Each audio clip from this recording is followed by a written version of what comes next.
On ne fouille pas pour trouver des choses, on fouille pour répondre à des questionnements. Et donc là, la question qui était posée, c'était d'où provient exactement le mastaba? L'idée d'aller fouiller à Saqqara, elle est née en 1990. On ne savait rien de son emplacement. Donc je me suis dit, il faut aller là-bas, à Saqqara.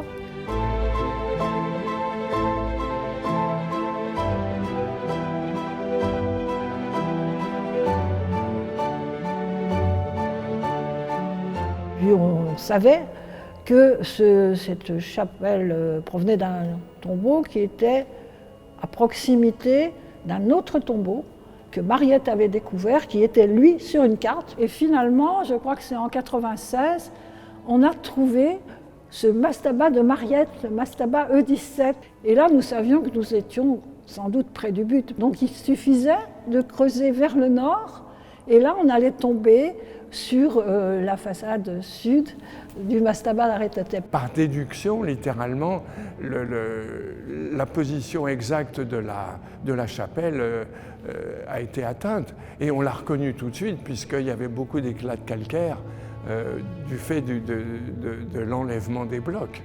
Donc on a reconnu tout de suite l'endroit d'où avait été prise la chapelle. Et puis un peu plus tard, sur un bloc donc de la façade, on a trouvé une inscription, c'est ce qu'on appelle les marques de carrier. C'est des inscriptions à l'encre rouge que les carriers mettaient pour assurer la livraison donc, de ces blocs. Et il y avait l'adresse, c'était marqué Aretotep et puis un de ses titres. Donc on était là. Et puis c'est l'année d'après, on a trouvé trois statues avec son nom. Là, c'est bon. Il faut qu'on retrouve le texte. On voit bien Aretotep ici. Là, on voit Aretotep. Et nous avons tous ces titres qui sont d'ailleurs les mêmes qu'on pourra lire au Louvre. Des titres qui sont certains obscurs, Imaa, mais après un mi unique, c'est la mi unique du roi en fait. Le prêtre ritualiste, celui qui connaît les textes, Erisecheta, une paire d'ouate, le préposé au secret de la maison du matin, c'est-à-dire un proche du roi, et puis son nom, Aretotep. Il a beaucoup de titres en rapport avec la magie. Et magie, médecine, c'était à peu près la même chose à l'époque. Et il semble qu'il ait joué un rôle important dans la protection physique du roi, justement.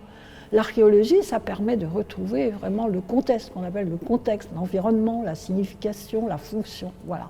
Ce mastaba du Louvre était le noyau d'un complexe funéraire et nous avons en fait redessiné le paysage du temps des pyramides avec des rues de mastaba, un quadrillage de rues bordées de mastaba, une vraie cité des morts.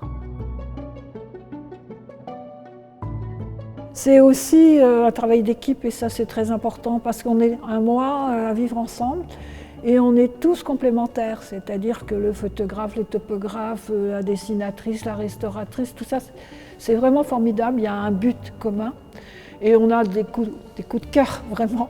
Tous les jours on s'interroge et puis il y a le moment tout d'un coup vous avez un silence et quand vous arrivez dans une tombe inviolée évidemment là c'est vraiment... Le poids des millénaires, vous le sentez vraiment, vous le sentez.